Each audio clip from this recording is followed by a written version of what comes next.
Hello, everybody. This is Wander to the Edge.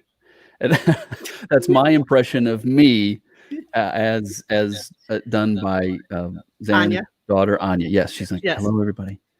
My name is Adam Asher. No, Anyway, it's Adam Asher. and that is me. And we are live. And this is Wander to the Edge. Yep, my name is Adam Asher from The Edge of Adventure. I am Zan from Where Gals Wander. And Anya is somewhere watching, and I'm sure she's going to be very supportive and have fantastic comments to make. But yes, it's great to see everybody. Great to be here. It's Saturday, and it's another live chat as we wait for people to log on and join us here. But this is that time of the week where we like to introduce you to new friends, great friends and travelers, right? This is our travel tribe, and you guys are great friends. We just like everybody to get to know everybody. And today is no exception. Got a fantastic guest lined up for today. Zan, you look great. How's your day going?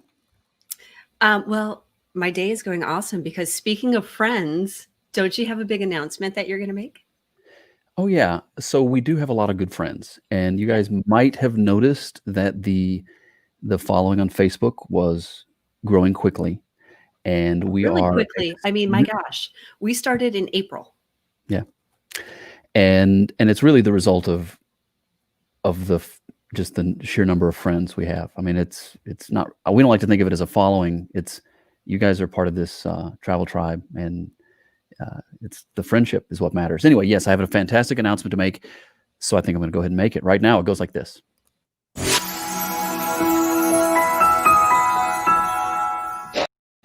Yay!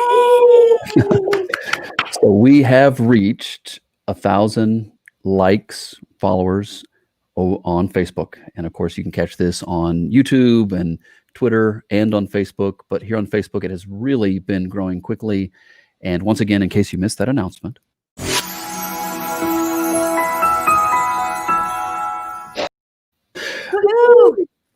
we're officially at 1,000. So yeah, indeed. Thanks everybody for joining us. Enough silliness. Zan, we've got a great guest. It's never enough silliness, because do you know who our guest is today? Speaking of silliness, okay, what are you wearing today? What is this? So in honor of our 1,000 and our 1,000 friend follower on Facebook, if that's not a tongue twister, I put on my little party dress. So I'm wearing my little tutu. And the reason that I'm wearing a tutu is that we have Jason Barnette from Road Trips and Coffee on today. And Jason's going to tell us a story about tutus and why that's relevant and important to him. So I want everyone to make sure that you join in, that you ask your questions of Jason. He is known, as he calls himself, as Master of the Universe. And he is the master of the road trip universe. He has traveled everywhere across the U.S. He's been in National Geographic Traveler magazine, GQ magazine, a number of other publications. He's held about 17 other jobs before he started doing this professionally. And he just has some great stories to tell. So I'm excited to bring him on board. So that's Jason Barnette from roadtripsandcoffee.com, our guest today, right here on Wander to the Edge.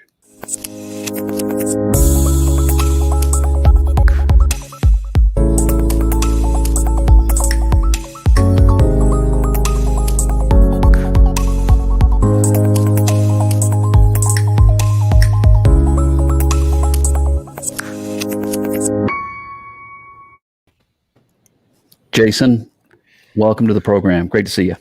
Thank you. It's good to see you, Adam. It's great to see you. Zan, you had to mention the tutu. Of course I had to mention the tutu. And I see in the comments, everybody is cheering and chanting tutu right now. I know they are. I know they are. And they're going to be so disappointed. I am not wearing a pink tutu. You may need to explain to Adam and the rest of us. Oh, Please. Boy. Yeah, this is, all comes down to the fact that I'm willing to try anything. And I more meant that is that I'm willing to travel anywhere, to do anything for travel. But no, there was this one time having a Twitter conversation. I don't know how exactly it was that we got to. the point where somebody shared an animated GIF, and it was from Ace Ventura, where Jim Carrey is wearing a pink tutu and he is dancing, doing a football dance in a field. And I made some sort of comment that I would do that I would recreate that GIF in a video and that I would post it online, and it went viral. I mean, I think me admitting to doing that was probably my biggest tweet of the year. And the next thing I know is that I've got all these people who are following me on Twitter, and the only thing they want to know is, where's the pink tutu? Where's the pink tutu? And I have actually been to a couple of shops looking for it. Surprisingly, they don't make pink tutus for guys my size. So I have not been able to find one yet. Someday I just might do it, but it's going to be when you least expect it. Oh, okay. And it's not today. Don't expect So it's not today. So at some point in the future, when we expect it even less than we do today. Yes. Jason, okay, listen, as we get to know you, I know so many people already know who you are. You've got a fantastic following, super following, and a great portfolio of work. But as we introduce you, right, to some people who maybe don't know you yet, you need to help us understand. Let's go back to the beginning here. Road trips and coffee. So I'm going to ask the question, why road trips and why coffee? What's the significance of those two things? So yeah, go back to the beginning. So this is a story. It was a dark and stormy night. Well, I'm not going to go back that far, but no. Eventually, when I first started doing this, I've been doing this for about 11, 12 years now. I was doing business as Southeastern Traveler, and to me, that always sounded so great because I tried to explain to people that I am the Southeastern Traveler. I was born and raised in Virginia. I've lived most of my adult life in the Carolinas, and so I was the Southeastern Traveler. But then I was on a road trip. I was heading up to New York, and I met this older couple, nice ladies, and they were on the Blue Ridge Parkway, and they got to talking. They said, "Do I have a card?" I handed it to them. And while the one lady was looking at my business card, the other one asked, "So do you ever travel to Chicago? Do you ever travel out to the Midwest?" And the other lady poked her on the arm and said, "No, don't you see right here? It says he only does the Southeast." And that's when I knew that I needed to change my brand. That I had been learning that I am my brand. What I project is what people are going to expect of me. So I got on GoDaddy, my favorite search engine for new domains, and I started searching it. Man, I spent I don't know how many hours searching, trying to find out who I am. What do I do? I searched for every kind of combination, and not only did I want to find a domain name, I wanted to find all the available social media channels. I wanted it all to be the same. I wanted to have a good branding. And I'm searching for everything, and I'm spending days at it. And I eventually found, I made a list of things that was me. Road trips and coffee were two of the items on that list, but they weren't necessarily together. And I eventually came across coffee and road trips was available, and all the social media channels, it was available. And I thought, that's just not it. And when I reversed it, road trips and coffee, and I thought, that right there defines my life, and it has defined my life since long before I was a travel writer and photographer. Way back when I was in college going to see the grandmother, I couldn't drive from point A to point B without making stops at point C, D, and E along the way. She would always be fussing at me. It was a 6-hour drive. It took me 12 hours to get there. What did you do? I'm saying, well, I had this state park or that waterfall to go to. I always had something to see. So road trips and coffee have been a part of my life since I've had a driver's license. So how much coffee do you drink? To Hannah's question or comment here. I make a policy to stop counting at 5 cups a day because anything beyond that is kind of frowned on. So, pardon me, and I hope the gulp isn't too loud. Yeah. I don't know. This is me judging you. So great to have Jason. But look at this. Everybody's drinking coffee today. I know my coffee This is fantastic. All that's missing is the road trip. But yeah, there's so much to get to know about you and the backstory. But as I get to know you, and as I've seen some of the stories, like we've already gone through the story about the tutu. What is this that here's Gibby, for example, is asking about block ice is real, Jason.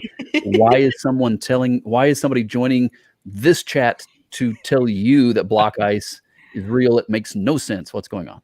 Oh, it's about to make sense. It's about to make sense in a way like unicorns and dodo birds make sense. But I'll get through this. My absolute favorite weekly chat on Twitter is called Park Chat. And I don't exactly remember how it is that I first came across it, but it's every Wednesday night, 9 p.m. Eastern, and it is a group of people who just absolutely love the outdoors, but especially national parks. And so they get together for Park Chat every week, and they discuss recreating. There's a tongue twister. Recreating responsibly in the national parks, and also things to do and places to go to different types of national park sites to visit. And it's a great chat. Somewhere at some point, sometime, it might have been one of the chats that I had hosted. We were talking about road trips, and there was a question that came up about how to take food with you as you are traveling. And I'm thinking, Yeti cooler, mini fridge you plug into the cigarette lighter in your car. Somebody said block ice. And my first comment was, that's not even real. That's not a thing. And they said, well, of course it is. You go to a gas station, you get this great big block of ice. You put in your cooler. It stays cooler longer, keeps things in there colder longer. And I thought, that's not real. I went to the next Walmart. I went to the next gas station that I found the next few days, and I asked for block ice. And they looked at me like, what are you looking for? It didn't exist. I was pulling up to the ready ice machines on the side of the road, and right there it says, put in $1 and we will give you a bag of ice, no block ice. So it kind of went from there. I think what it actually may be is that block ice just doesn't exist on the East Coast. I think it might be a Midwest thing. I don't know, Zan, is it a Chicago thing? I mean, I know you can go out to the river and get a block of ice, but can you get it from a gas station up there? So I know that ever since this chat started, is that whenever someone sees a place where you can buy block ice, they tag you. So I just want to say now that anytime that you spot a block of ice out there in the wild, you need to tag Road Trips Coffee. Thank you so much for that. Am I right, Gibby? Am I right? And I always, whenever somebody tags me in that, I give it the photo a good thorough examination, and I have determined that they are all photoshopped. They're all fake. I have yet to come across a block of ice anywhere in the public. So let me ask you this, Jason. How many road trips have you been on? And what's the weirdest thing that you've seen on your road trips? I actually don't know how many road trips I have been on, because every time I get in a car is a road trip to me. Personally, I do not believe in driving on interstate highways. Now, I love interstates. They're a great way if you have to get from point A to point B in a hurry. If you're on family vacation, you got 3 kids screaming in the backseat, are we there yet? I understand how you want to get there quickly. But for me, I prefer to drive the U.S. highways or 2-lane roads through the countryside. And so anytime that I'm going anywhere at all, like I had mentioned earlier, going to see the grandmother, it was a 6-hour drive to get from where I was in college in Wilmington, North Carolina, to get to where she was in Johnson City. It was a 6-hour drive to get there, and it would normally take me 10 or 12 hours because I'm finding things to do along the way. So the number of road trips I've been on, I have no idea. I would say at least 100. The weirdest thing that I have ever seen,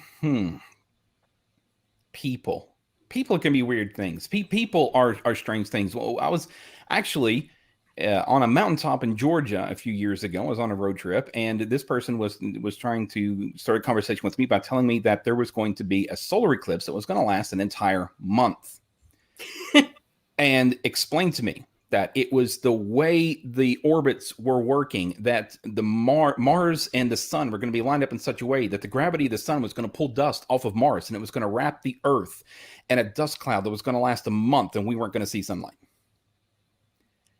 And I looked at him, and as politely as I could, I said, "That's the dumbest thing I have ever heard." So I come across all kinds of weird people on my road trips. Speaking of eclipse, were you able, I guess it was back in 2017, were you able to take in the solar eclipse that we had? I was, and even now I'm actually getting goosebumps thinking about it right now. That was the most amazing event that I have ever witnessed in my life. I actually went on a road trip. I started in Charleston, South Carolina. I drove to Paducah, Kentucky, in the path of the total solar eclipse, and I was writing about all the places to see the eclipse. State parks or private ranches, anywhere you could go. It took me 3 months to do that route because I do not drive interstates. And I ended up coming back to Cades Cove in the Great Smoky Mountains National Park. Now, the day that I went there, I was so afraid. I mean, it's Cades Cove. It's a popular place to begin with. I was so afraid that there were going to be 1,000 people trying to get in. So I stayed at a hotel nearby Maryville, got up at 4 o'clock that morning, drove about an hour and a half or so to get to the entrance of Cades Cove. And I was still 2-3 miles away, and traffic is stopped in the road. And not only was the traffic stopped, they were parked. People were out of the cars. And I thought, oh no, I'm here at 5:30, 6 o'clock in the morning, and I'm already too late. The entrance into Cades Cove is already backed up. And I sat there for a good hour, chatting with the people that were in cars in front of me and behind me. We're having a good time. And come to find out, what had happened is that the National Park Service that day had decided to not open the gates into Cades Cove until about 8 o'clock.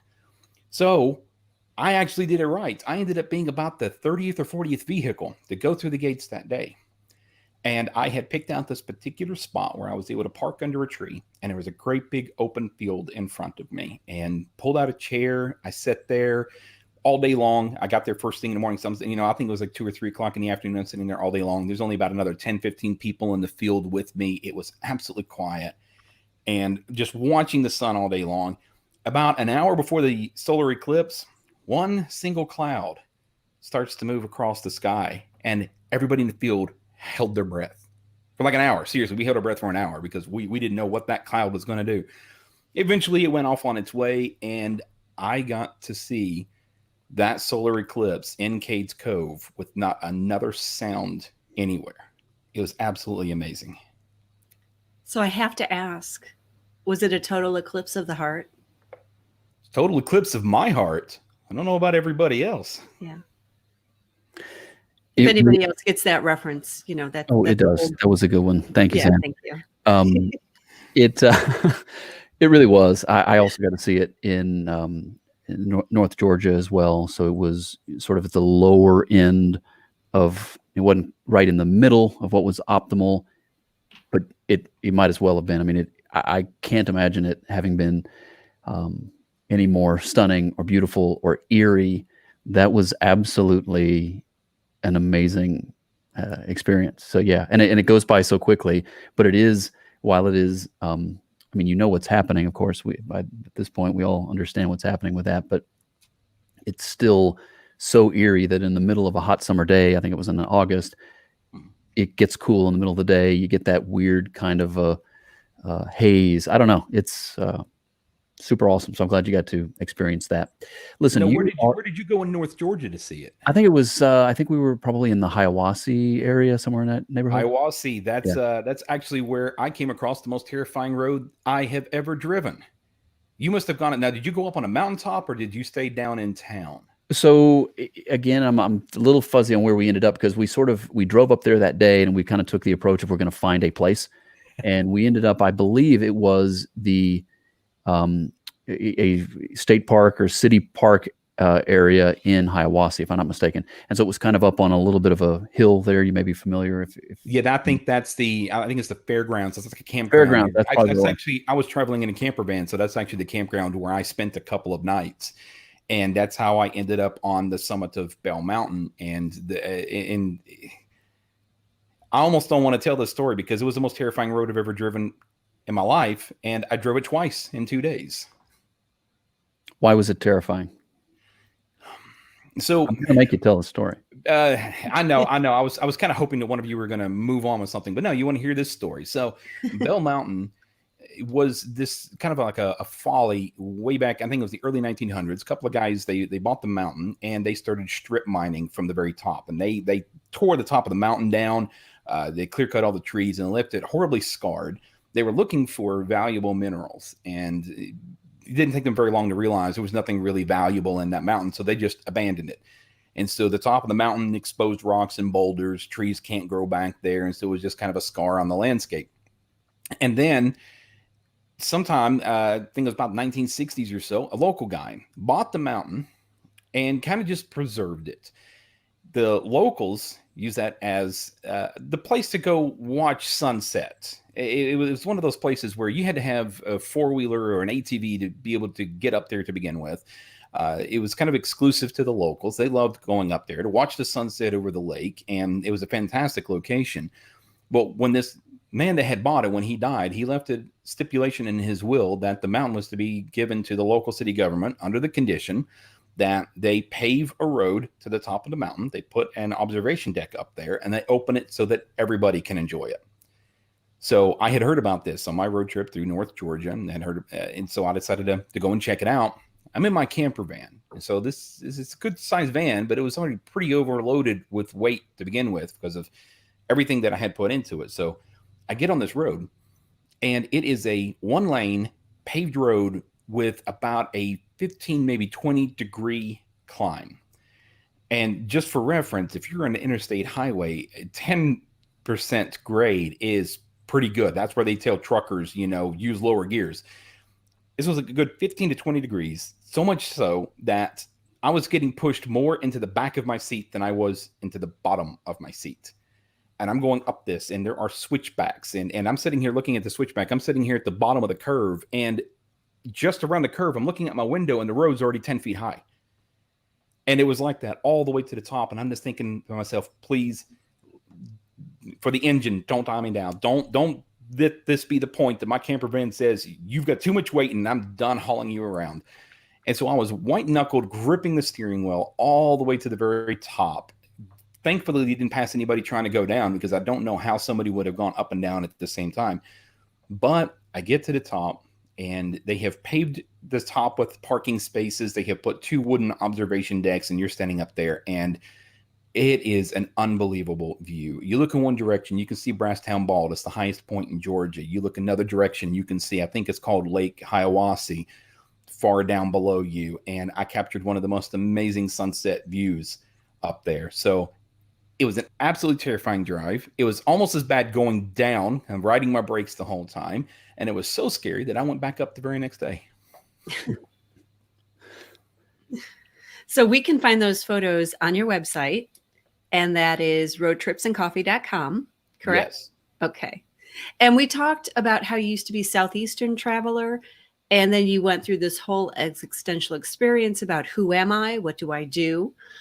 So to that point, I understand that you've held about 17 or so other jobs. You want to tell us a little bit about that, Jason, and really who you are? Well, it's not. Well, I probably have had 17 jobs, but when we got to talking about this, I just started counting the number of certifications that I've had in my life. One of the very first certifications I ever had, I was living in Pittsburgh, Pennsylvania. I was working at the Carnegie Science Center.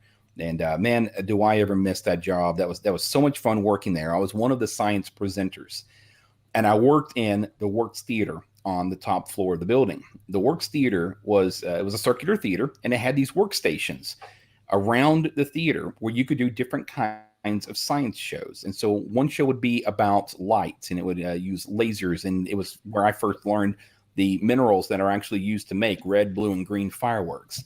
And another show would be about liquid nitrogen. And so I actually got to play with liquid nitrogen. I got to be one of those people that froze a tennis ball, bounced it on the ground, that shattered into a million pieces. One thing that they really wanted somebody to do, they had a metal foundry in the theater, in the science center. And it was built into the floor of the theater. I actually became a certified foundryman, had to take a long set of courses to be able to get that certification. And during the show, I would melt down blocks of aluminum. I think it's about 1400 degrees Fahrenheit. I would build a sand mold. I would then use a mechanical lift to pull the liquid aluminum up and to pour it into those sand molds, and then break the molds, and all during a 45-minute show the people what I had just made. And it was one of the first jobs I had. I was just 20 years old at the time, and I absolutely loved that. It was a thrill to be able to have a job like that. But beyond that, I am also a certified pharmacy technician, certified first responder. I used to work with Habitat for Humanity. That's my favorite charity to work with. And I've built about 30 homes with them over the years. And there were times where they needed help. They had to hire people to get certain aspects of the job done. So I also became a certified electrician and a plumber, just so that there were times that I could be able to work on those aspects of the house. So it's kind of like I don't know. For me, it's just fun learning something new, and so I'm always looking for the next certification to get. So you obviously love to learn, and you obviously love to serve in some way. Tell us about Habitat for Humanity. I mean, what is that experience like for someone who maybe hasn't participated with them? You love it. Why do you love it? I love it because I get to build homes because I've always been a person who loves working with my hands. And so for me, the thrill is being able to start from the beginning of a house with nothing but a blank foundation. And they always have a professional contractor who works on the site. The ones that I have worked with have been super nice about working with people who have no building experience whatsoever. Now, me, I've always been an overachiever, so I would actually go out to Lowe's. I would actually buy tool belt and all the tools that I would needed. They provide them for me, but I had to have my own. And so I was always out there. We're building walls. We're building roofs on this. We're putting up drywall, and knowing the whole time that this wasn't even for us. This was for a family who had nowhere else to go. This was going to be their first home. Oftentimes, this was the first house that they ever owned. And to know with every single nail that I would drive that this meant that a woman and like a wife and a husband and their kid were going to get the key to a house and they were going to be able to move into this house. It just made every single moment gratifying for me.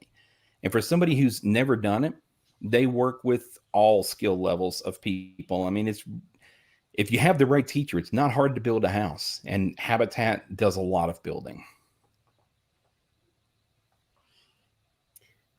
I see that there's a lot of comments about you being a man of many talents, including a great tour guide.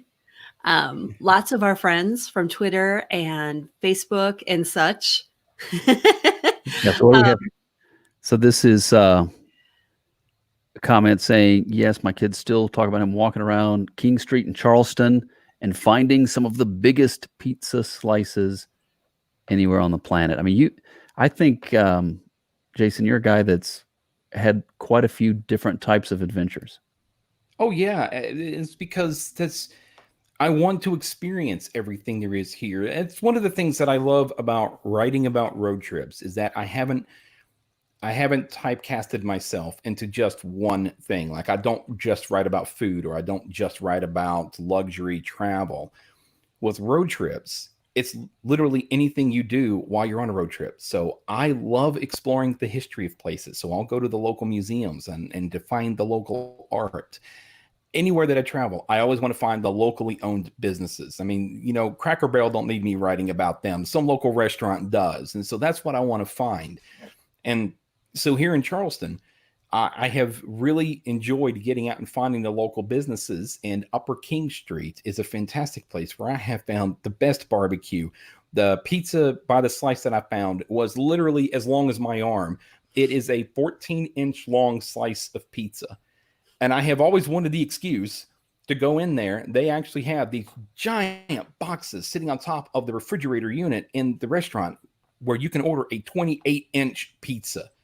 And I've always just wanted to have enough people here at once to have an excuse to buy that pizza and to see what it's like to see a 28-inch pizza. So I want to ask for those watching and making the comments, if you have questions for Jason, please go ahead, join in, make this interactive. What were you going to say, Jason? I could tell. I could see that look on your face. I was just thinking, this is your chance. This is your opportunity to ask me anything you want because we've got him on the spot here. Yeah, exactly.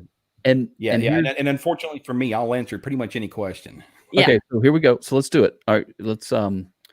Scarlett has asked a question. As a road tripper, what music do you listen to on your adventures? Anything but rap. I mean, that's pretty much it for me. I have found great country. Country music's actually really good for a road trip. It's you can actually understand what they're saying. It's nice and slow. It's kind of like the way you want to drive. If I ever end up listening to EDM music, I kind of just all of a sudden found out that I'm doing 100 miles an hour on a curvy road, and so I want to slow it down a little bit. But to me, all kinds of music is great. The most important thing to me is just that I've got the windows open while I'm driving. So here's a lyric to a song that was brought up earlier in the broadcast. Turn around, every now and then I get a little bit lonely. Bright eyed. Yeah. Okay. Taking plenty of Can questions. you sing a couple bars of that, Jason? Since you said that you were willing to and up for anything, you know that song, Oh no, "Total Eclipse of the no. Heart" by. I don't do the singing. I do So humming. you, I whistle to this song. That's as close as I One get. day, besides Hannah, Hannah came on the show and she sang "Kimono Drinking" for us. Did you catch that one? I did Did you say not. yes? How did I missed that. I missed her being on the show. yeah, Oh, it was amazing. so okay, so you're not a singer, but you are a writer. And as I listen to you talk and share these stories, it's obvious that you really are, in the purest form, you are a storyteller, right? Which clearly is a part of your gift as a writer. Tell us about your career as a writer, maybe how you got started and where it's taken you. My career as a writer began when I was in 8th grade, believe it or not. 8th grade, I don't know how everybody else's middle school went, but for us, we had to take an English literature class throughout the year. And every Friday, we would get 20 brand new spelling words that we had to learn how to spell and to use in a sentence correctly by the end of the next week. So this one week for our weekend assignment, the teacher decided to get us to write a short story. So she told us, take 5 of the spelling words, use 5 of your classmates as characters in the story, and write a 2-page double-spaced story. Bring it into class on Monday. So I went home that night, and my parents had just bought the first family computer. It was a compact Presario, came with an HP printer, and had WordPerfect installed. I don't even think WordPerfect is out there anymore. With that nice blue screen. Yes, the Yes. stirred up screen, and then the little Windows logo. Yes, that was man. Great memories. And so I sat down to the computer and I started typing. And I typed all weekend long. I typed all day Saturday, all day Sunday. Going to class on Monday. Everybody else is turning in their papers. And I asked the teacher, I said, look, honestly, I've been working on it all weekend. I'm not done yet. Can I have an extra day? She said, that was fine. I'll go on Tuesday and ask for an extra day. And then Wednesday. And then Thursday. And on Thursday, she said, okay, this is enough. We are moving ahead. I need to get this graded. You need to bring it in on Friday. So on Friday, I walked into class. And I had a 25-page story typed that used all 20 spelling words, every single one of my classmates as a character. I had also created some cover art and got one of those presentation binders to put it in and walked into class with that. And I still have that story. That's probably one of my most prized possessions. I still have that with the A+ written on the front for my grade that I got out of that. In a lot of ways, I think that was probably the beginning of my writing career. Photography will always be my greatest passion, but writing was my first. I have been writing fictional short stories pretty much my entire life. I actually went to film school, and I initially went to film school because I wanted to study screenwriting. So it's a different form of writing, but to me, writing has always been a part of my life. When it came to my travel writing, it started because I wanted a blog to showcase my photography. Throwing up 10 photos of a trip and saying, this is where I went, it wasn't enough. It wasn't enough to bring people to my website. It wasn't enough to keep them coming back. So I realized that I'm going to these restaurants, I'm going to these museums, I'm going into these towns already, I'm capturing all these photos. All I have to do is start writing. So all of a sudden, I just started asking some questions. I started talking to some locals. I started getting great stories. And eventually along the way, I developed a passion for investigating the history of places. And so I now meld history with travel writing so that you're not only learning what to do at a destination, but you're also understanding why that destination is.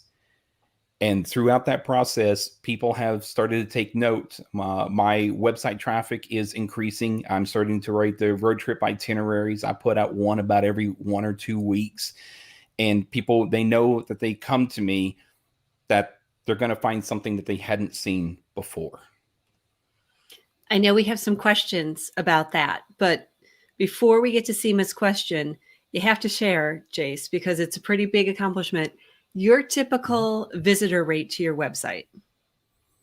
It's been growing. Now, it's been a bittersweet thing because when I was with Southeastern Traveler, I'd hit about 25,000 visitors a month. And that was an accomplishment for me. When I rebranded, I lost all of that. And I only rebranded about 14 months ago. When I rebranded, it reset everything to zero again. So everything was increasing pretty good. And then COVID-19 happened and everything tanked for me.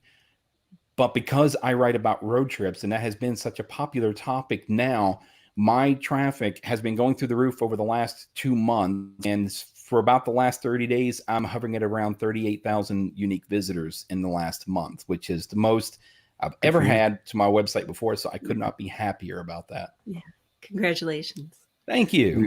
Well, you're definitely onto something, and you are the expert. So Seema has the question: which road trip would you recommend to someone that's not seen much of the U.S., and why? Well, see, that is a very tricky question. The great thing about traveling across the United States is that there is so much to see.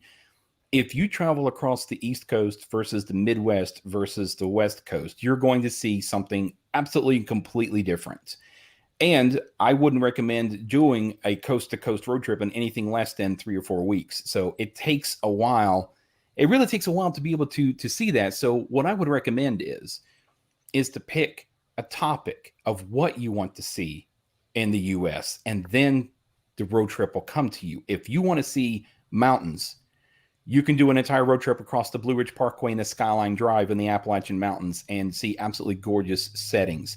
If you want to do something that has to do with the Revolutionary War, you can start in Charleston and travel up the coast to Boston and visit national historic sites, national park sites, and learn about the Revolutionary War.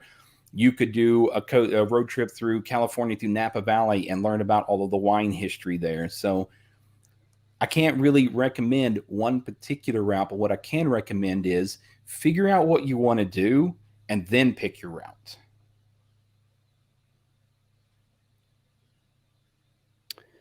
That's great advice. And countries in general are this way. Certainly, the United States is this way. There's culture. There may be like one culture that sort of ties us all together, but culture in the South is different, right, than it might be in the Midwest versus Oh, out the yes. West Coast. And so, if you get the opportunity to go to different locations, you're going to get to see and feel different parts of our culture. Now, people that know me know I like to travel, I like to go around the world. That I find that interesting. Doesn't really matter where. I want to go anywhere. Want to go everywhere. But I grew up here in the Atlanta, Georgia area. So home for you, Jason, is where? Home for me is this tiny little place called Sugar Grove, Virginia. That's where I spent the first 18 years of my life. And if you didn't know where to look for it, you wouldn't find it on a map. You'd have to search for it. It's a tiny little town, population less than 1,000 people. We had 5 stop signs and 3 gas stations. That's where I grew up. But it also happened to be right in the middle of the Mount Rogers National Recreation Area. And growing up there, I did not take this for granted. Growing up there, I was 15 minutes from the Appalachian Trail. I was 45 minutes from the Blue Ridge Parkway. I was about a half an hour from Grayson Highlands State Park, which to this day is still my favorite state park in the country that I have visited. Growing up there, I mean, I had nature at my fingertips. I had hiking trails, waterfalls, backpacking adventures. And so I think that's a lot of what has instilled me with this need for the great outdoors that I have now. And today, like the shirt that I'm wearing today I got from the National Forest Week. That was just a couple of weeks ago. And I was writing all about things to do in the National Forest across the East Coast. And so growing up in Sugar Grove, it was a tiny town. And the only thing we wanted was a shopping mall and a movie theater. But I look back about it now and I think it was actually fantastic growing up where I did. And this part of the country, it's true for other parts of the country as well, I guess. But if you're here in this area, in the Southeast, there are so many small towns throughout Appalachia.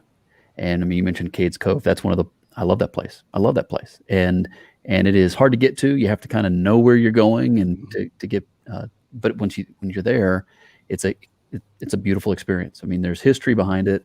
but also, just like you said, to be in the great outdoors and to be able to enjoy it. I remember walking, you go to the different sites and you see some of the old homes from pioneer time, and you're walking those trails, and then on the way back to the car, a bear, and I mean, large size bear just walks super casually right across the path.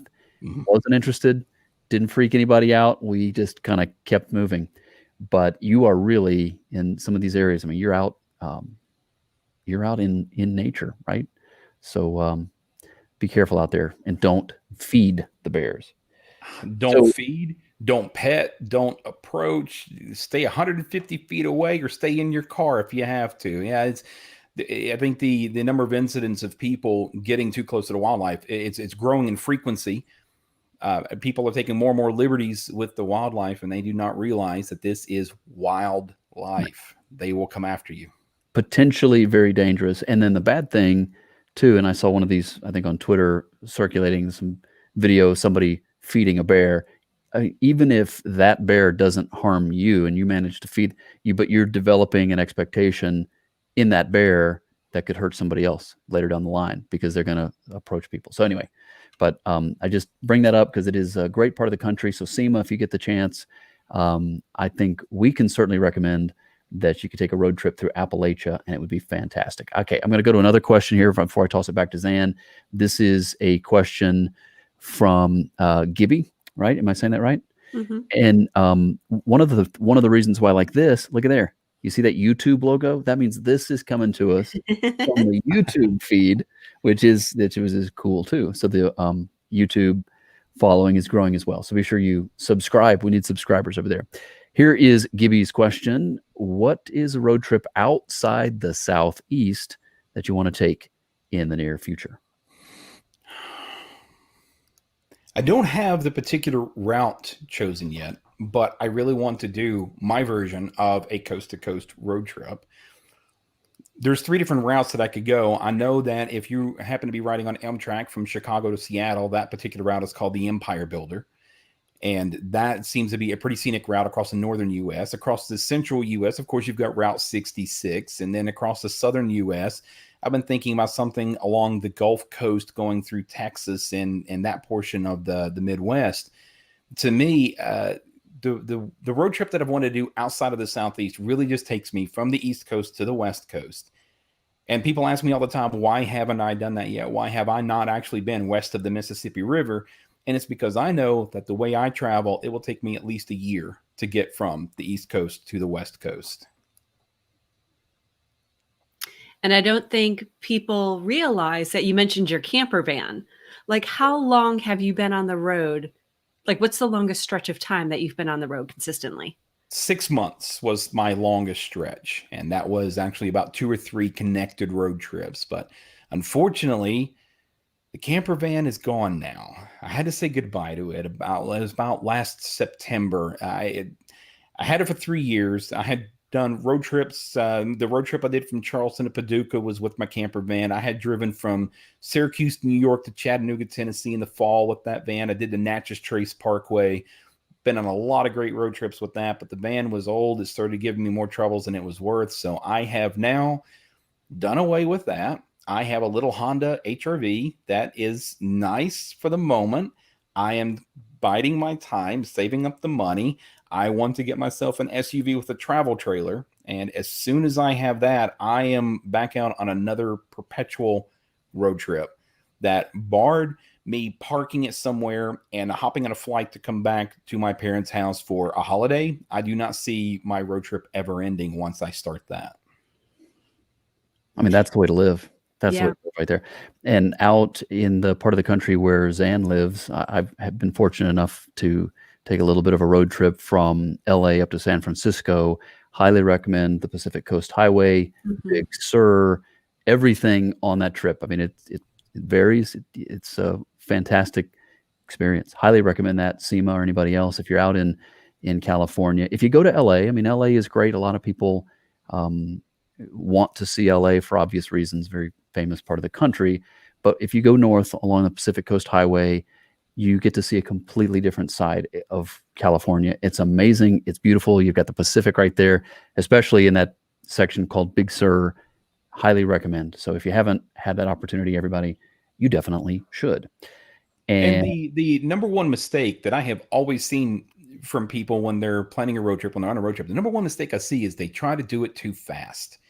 You know, the number of people that have said that they have done a coast to coast road trip in 5 days, and I'm thinking, did you even stop to see anything in 5 days?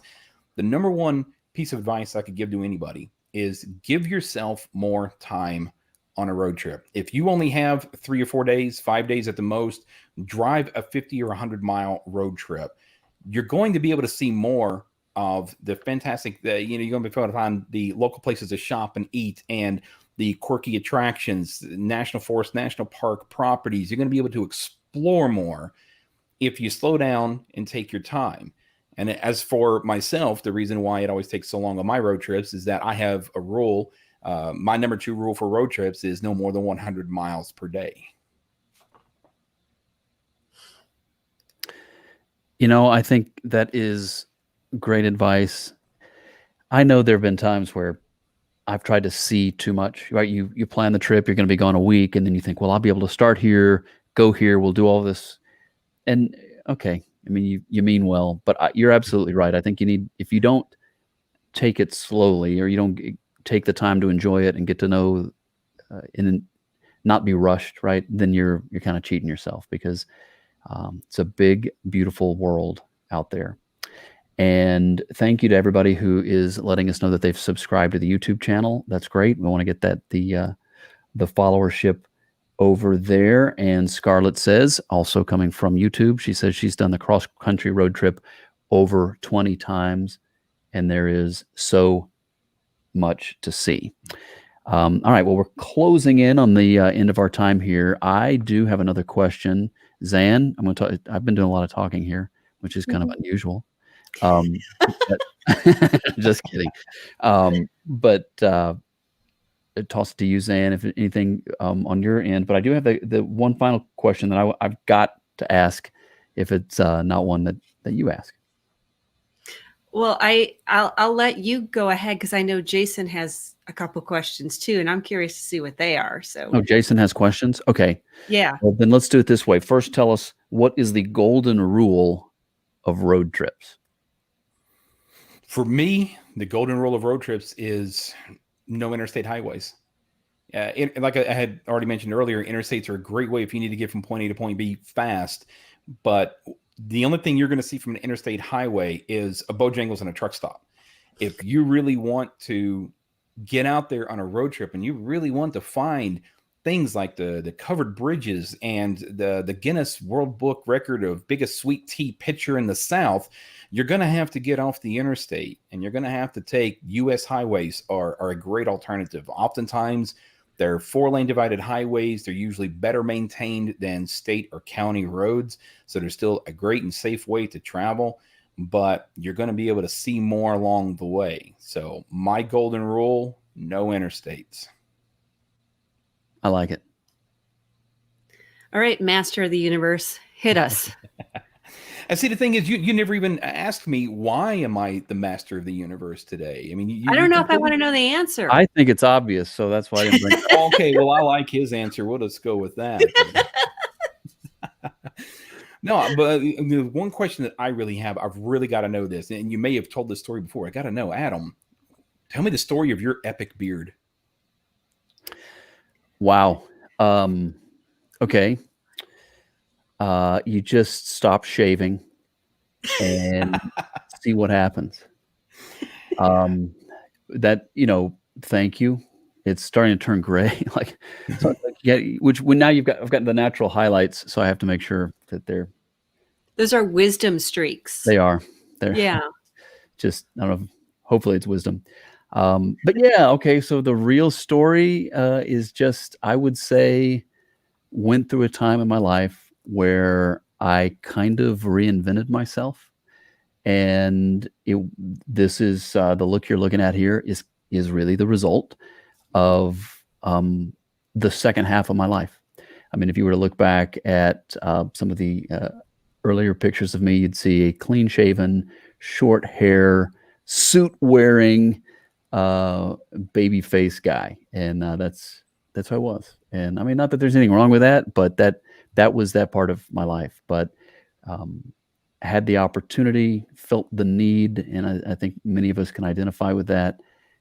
There was just that point where I was like, no, this is me. And I just kind of reinvented myself, and can't really imagine what I can't imagine what I would look like. I don't want to see myself in the mirror now without the beard. So I think it's here to stay. So you're never going to shoot one of those videos where, you know, you shave your beard and you walk out and you surprise people. You're never going to be one of those people. Well, I would say never say never.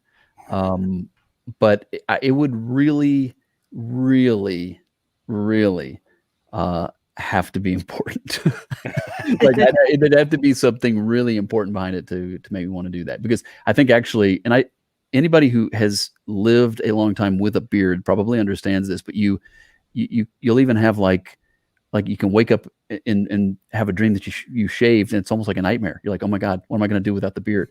But it does, if you keep the beard for any length of time, I mean, it becomes a part of who you are. So, and who knows what never say never. Who knows what I would do in the future? But interesting question. Thank you. Well, Zane, I have a question for you. I think you've done a few road trips, and I think you've driven a couple of different vehicles on road trips. Yes. What is your favorite kind of vehicle to travel in? The Jeep. Oh, I don't even think I finished asking the question. No. You already had an answer. Yeah. No, wait, When we were we just got back from Utah, and we actually rented 2 Jeeps during that time to go off-roading. And it was amazing to go through Zion and take the roof off the Jeep completely and be able to look up and get those 360 views, right? Because if you're trying to look out the window or whatever, you know, the car cuts off the top of the mountain, the view. And when you can, I just posted a video actually on Where Gals Wander on Instagram and Facebook, just a quick 9 seconds scanning the sky and looking at all the mountaintops. And it was breathtaking. I don't think I could ever go to a national park again without having that ability. And just to get to go off-roading, get to go to places that are not commercialized, not touristy, to have that space to yourself and to see those views and find some unbelievable hidden spots. So yeah, I've wanted a Jeep since I was 16. I dreamed of having a red Jeep. Never happened. So now when we go on these trips, this is kind of where we go. So okay, so you absolutely recommend that you need a convertible, a vehicle with a removable top. Have you seen the new concept Ford Bronco that is coming out next year? No. The Ford Bronco, that was the car that I had when I was in high school. I had a 1998 Ford Bronco Eddie Bauer edition. Man, I loved that vehicle. Yeah. Ford has come out with a new concept Bronco. It's going to be debuted next year, and it is very similar to the Jeep Wrangler, where the 2 of the 3 models have a removable roof, and the doors are removable that can be stowed in the back. And it has off-roading capabilities with a higher clearance and a bigger engine, and they actually even have been advertising it as being a rock climber. So, wow. I'm all in. I'm ready. Yeah, if I had the money for it, I would be all in. I can't quite afford it yet, but for me, the Bronco is looking amazing for everything you just described about seeing the national parks. Yeah. Yeah. I sold the motorcycle, my Harley, when I moved to LA. And I love just having, you know, the wind through the hair and the open road and being able to see and smell and experience everything. I'm not so thrilled to drive a motorcycle here through LA, you know, but the rock climber, because we do go to so many national parks now that we live out here, that definitely has appealed to me. I would not probably buy another Harley, but this Bronco sounds intriguing. So, okay, so what's a great national park for rock climbing? Oh gosh, Joshua Tree, okay. Definitely. Both for off-roading and rock climbing. It's actually one of the premier sites for canyoneering, I think is how you pronounce it, in rock climbing and such. Me personally do not have the balance skills to try and climb a rock or boulder on my own. If I'm in a vehicle that can go up, even better. So, you know, I grew up as the daughter of a diesel mechanic, man. I grew up around trucks and engines and stuff. It's in my soul.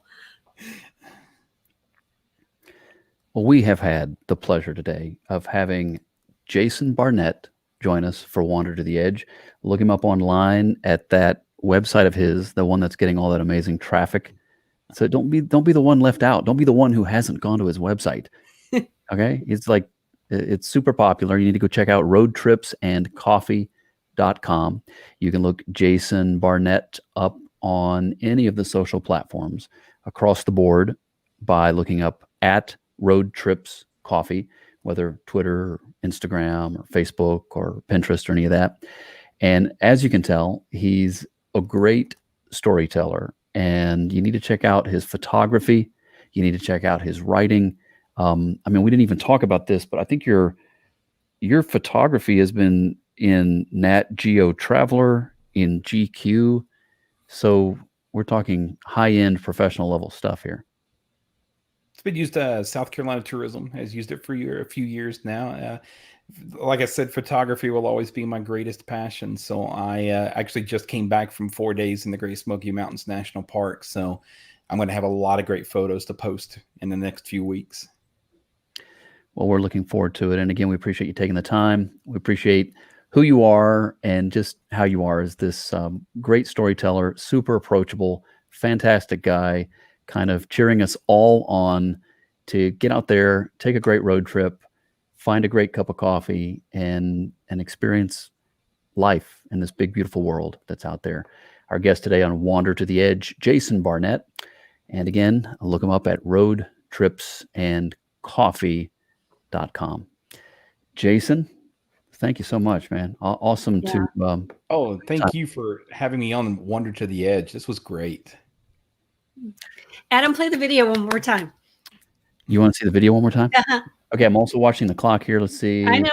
Okay, we have to get this under 60 minutes. I know. Because if it's longer than 60 minutes, it doesn't work well on Instagram. I know. So stop talking, play the video. Okay. Okay. This is, I think I called this video "Congratulations to Us."